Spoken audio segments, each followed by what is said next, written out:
warga negara Indonesia berinisial NJ dan MDF 16 tahun menjadi tersangka kasus parodi lagu Indonesia Raya.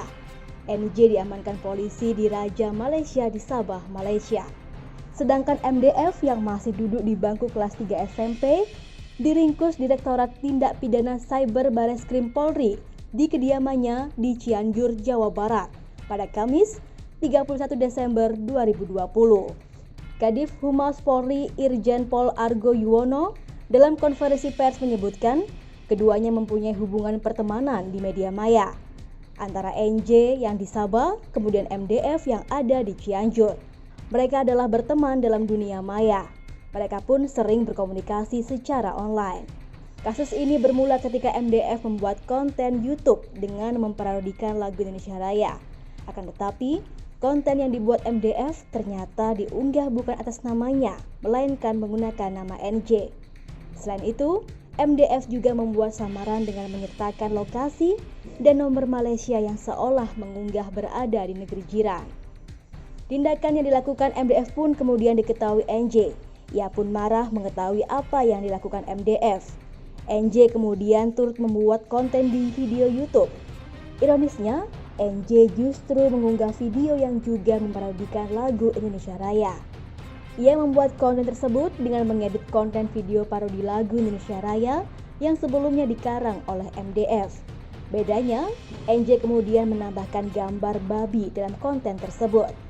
Saat ini, NJ masih ditahan oleh PDRM di Sabah, sedangkan MDF sendiri disangkakan melanggar Undang-Undang Nomor 19 Tahun 2016 tentang perubahan atas UU Nomor 11 Tahun 2008 tentang Informasi dan Transaksi Elektronik ITE Pasal 28 Ayat 2 Jungto 45 Ayat 2. Selain itu, MDF juga dijerat Undang-Undang Nomor 24 Tahun 2009 tentang bendera, bahasa, dan lambang negara serta lagu kebangsaan Pasal 64A Jungto Pasal 70.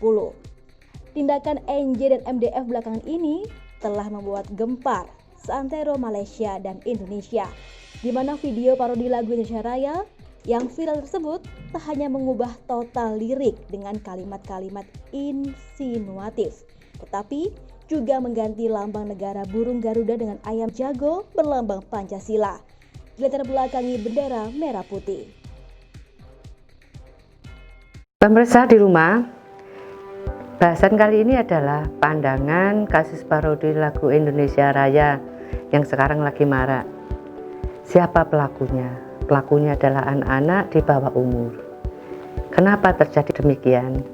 Mari pemirsa kita kembali pada budaya kita yang sudah beralih dari budaya tradisional masuk ke budaya milenial. Nah, ini menimbulkan dampak yang luar biasa bagi perkembangan anak-anak zaman sekarang dan dunia pendidikan dan juga oleh para orang tua di seluruh dunia, terutama di Indonesia. Pemirsanya di rumah, sejak terjadinya tahun 98 pergantian kepemimpinan negara, sejak saat itu kebebasan berpendapat itu digaung-gaungkan oleh banyak politisi dan oleh banyak masyarakat. Nah, masyarakat sekarang lupa bahwa kebebasan itu ada pula kewajiban yang harus dipertanggungjawabkan. Sekarang kita membahas tentang anak-anak yang membuat parodi lagu Indonesia Raya. Yang dipertanyakan siapa? Orang tua. Bagaimana peran orang tua terhadap anak? Apakah beliaunya sanggup mendidik anaknya dari segi etika, dari segi wawasan, kemudian sekolah. Sekolah apakah sudah memberikan pendidikan kebangsaan, sudah memberikan stimulus-stimulus bahwa kita ini bangsa Indonesia wajib sekali menjunjung tanah air Indonesia, wajib sekali menjunjung etika budaya Indonesia, wajib sekali menjunjung hukum-hukum yang ada di Indonesia, di mana hukum di Indonesia adalah hukum yang tertulis juga ada, hukum yang tidak tertulis juga ada yang berlaku di dalam masyarakat.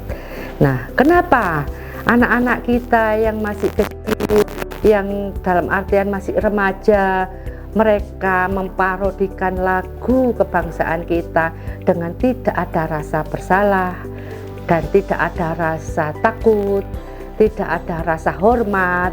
Nah, ini yang perlu dipertanyakan pemirsa, bukan hanya menghakimi ini anak. Ini anak memang melakukan kesalahan, tetapi jauh gradation yang di belakang dari anak ini yang perlu kita sadari. Kalau dahulu ada pelajaran pendidikan moral Pancasila, setiap anak mulai kelas 1 SD diajari harus hafal Pancasila, harus hafal lagu-lagu kebangsaan negara. Sekarang nilai-nilai itu sudah mulai ditinggalkan.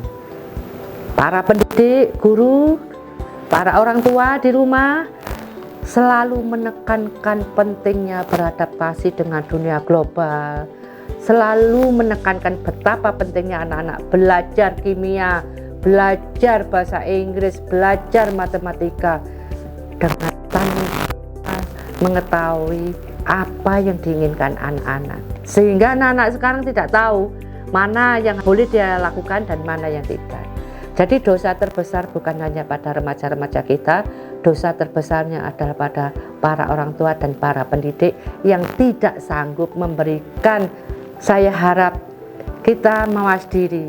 Kenapa rasa kebangsaan sekarang menjadi begitu tipis, bahkan dengan bangga tidak menghafal Pancasila bangga.